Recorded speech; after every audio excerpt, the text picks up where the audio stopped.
امروز آسمان رنگ دیگری دارد. امروز زمین بوی غربت می‌دهد.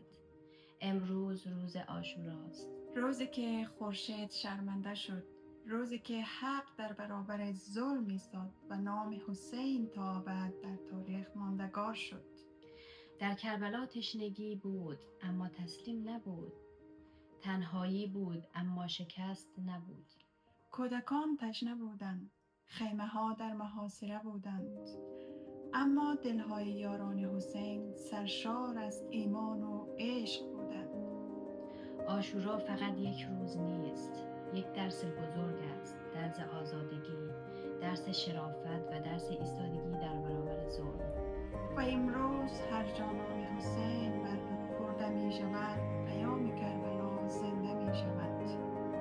سلام بر حسین، سلام بر یاران با وفایش و سلام بر عاشورا که تا همیشه چراغ راه آزادگان جهان خواهد بود. حالا از روایت کربلا و روایت عشق مردم به حسین و در هیئت‌ها و نظرها می رویم. با ما همراه باشید. بین الحرمین باشم، بین الحرمین باشم، مهمان ابوالفضل و مهمان حسین باشم، مهمان حسین باشم، مهمان حسین باشم. ای کاش شبی را من بین قام الچان الاتش الاتش ای عمو جان الاتش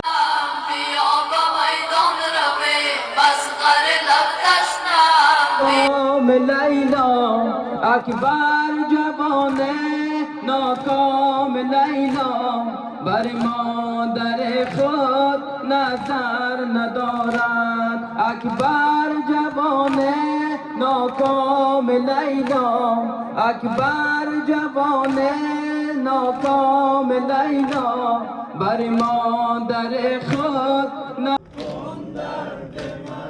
درمان بودی تو برادر جان، بودی تو برادر جان، سردار سپاه من بودی تو برادر جان، سردار سپاه من. اینک شدم تنها ای پشت و پناه من، ساقی حرم عباس کن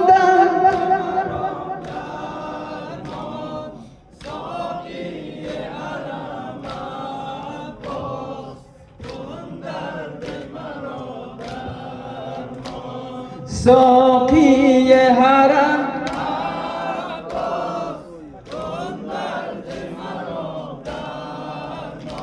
ساقی حرمم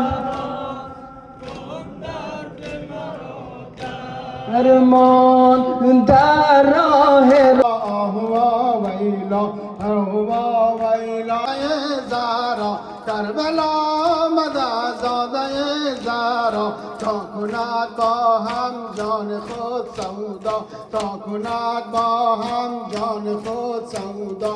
آهوا ویلا آهوا ویلا جواب